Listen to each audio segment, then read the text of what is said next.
Après la mise en place des 4 couches de béton de semelle et des banquettes dans les galeries ouest et est du tunnel de Rastatt, la pose de la voie sur dalle a pu commencer dans la galerie ouest. Le système REDA 2000 est utilisé au tunnel de Rastatt. Le système REDA 2000 a déjà fait ses preuves dans de nombreux projets d'infrastructure. Dans le tunnel de Rastatt, nous utilisons la grande flexibilité de ce système pour l'adapter spécifiquement aux zones avec ou sans système masse-ressort. Le cœur du système de chaussée est constitué de traverses biblocs, composées chacune de 2 blocs de traverses individuels reliés entre eux par des fers de montage. Ceux-ci sont préfabriqués industriellement.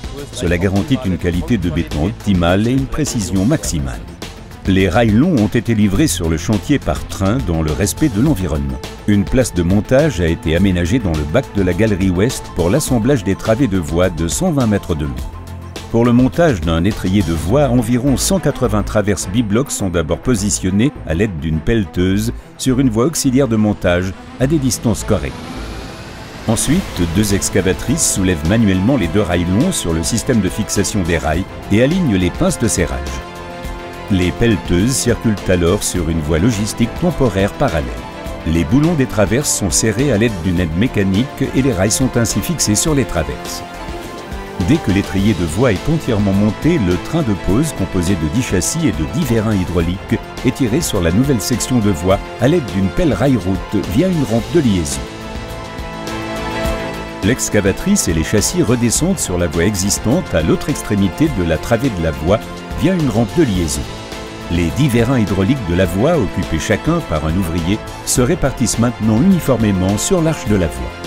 Des bras de préhension s'accrochent sous les rails, des vérins hydrauliques sont déployés et poussent le joug de voie avec les vérins de voie qui se trouvent dessus, vers le haut. Ensuite, les 10 chariots inférieurs sont positionnés sous le joug de voie, chacun sous un élévateur de voie.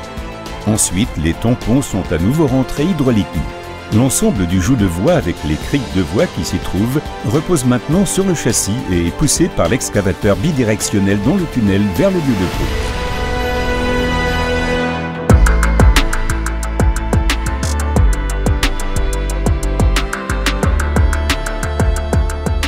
Sur le site d'installation, dans le tunnel, le système complet est poussé sur une rampe de raccordement sur un rail provisoire de même longueur à partir de la voie déjà posée. Les tampons des vérins de voie sont à nouveau sortis et poussent l'ensemble du joug de voie vers le haut. Les châssis libres sont extraits à l'aide de la pelleteuse sur la voie déjà posée, la rampe de raccordement est retirée et la voie provisoire est avancée de l'autre côté jusqu'à l'avant du joug de voie remonté. Maintenant, les vérins de voie descendent lentement le joug de voie sur la semelle devant la voie ferrée existante. Les 2 rails de la nouvelle section de voie sont vissés aux rails de la section de voie déjà posée. Plus tard, les joints seront soudés. Maintenant, les grappins sont à nouveau rentrés et les 10 élévateurs de voie se rapprochent, sont accouplés au châssis et tirés à nouveau par l'excavateur vers le lieu de prémontage dans le bac. Le prochain pont rail achevé y attend déjà. On obtient ainsi une grande efficacité par équipe de jour. Avec cette méthode de pose, nous avons installé jusqu'à 360 mètres de voie dans les galeries du tunnel et les tranchées. Une fois les rails posés, ils sont alignés au millimètre près et la dalle porteuse de la voie est bétonnée. Pour ce faire, des rails ont été posés sur l'étroite banquette pour un train à voie étroite de 750 mm à l'aide duquel le béton est transporté dans le tunnel jusqu'au lieu de pose. Un poste malaxeur, également appelé fusée à béton, d'une capacité de 8 mètres cubes, est conduit sur le site de pose par une locomotive électrique.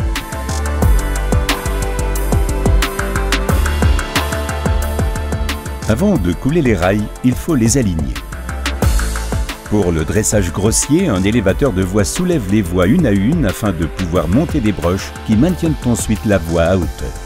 Avec un dispositif de mesure mobile appelé jet d'eau, les rails sont ensuite ajustés au millimètre près à l'aide du système de levier. En hauteur, cela se fait par l'intermédiaire des broches et grâce à une construction de chariot avec un cliquet spécial, les voies sont déplacées en position. Un lit de béton armé est maintenant coulé autour des voies ainsi alignées. Pour ce faire, un convoyeur pivotant a été monté sur le poste malaxeur, ce qui permet de placer le béton avec précision. Les rails avec les pinces de serrage sont recouverts lors du bétonnage afin d'éviter toute contamination. Pour obtenir une surface lisse impeccable, le béton est ensuite lissé à la main. Après le durcissement, la chaussée est maintenant solidement fixée au support.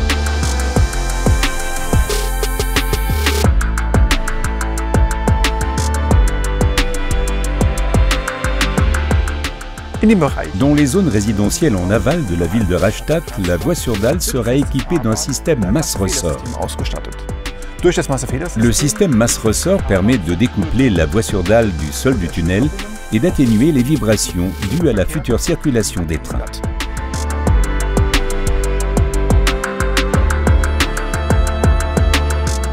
Des tapis dits de découplage sont montés sur les côtés de l'aire de circulation et des tapis en caoutchouc élastique sont posés sur le plancher de l'aire de circulation. L'armature pour le système masse-ressort est maintenant construite sur ces tapis en caoutchouc élastique. Ensuite, la dalle dite de masse est bétonnée en deux sections. Les traverses et les rails sont ensuite à nouveau montés sur la plaque de masse inférieure et ajustés en position par un réglage grossier et fin. Ensuite, ces rails sont également bétonnés.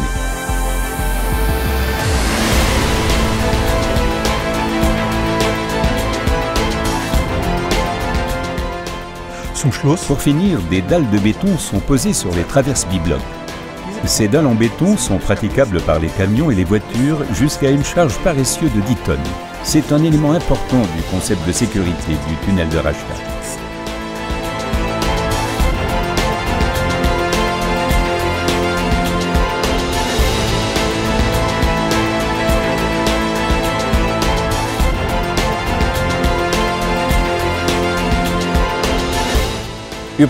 Plus de 12 000 dalles ont été installées dans les deux galeries du tunnel, y compris les bacs.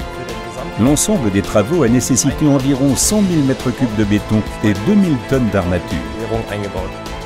Dans les deux galeries du tunnel et les cuves d'eau souterraines, environ 12 000 mètres de voies sur dalle ont ainsi été créés. Une fois les travaux de construction des voies terminés, le raccordement à la ligne existante et l'équipement technique commenceront à partir de fin 2024.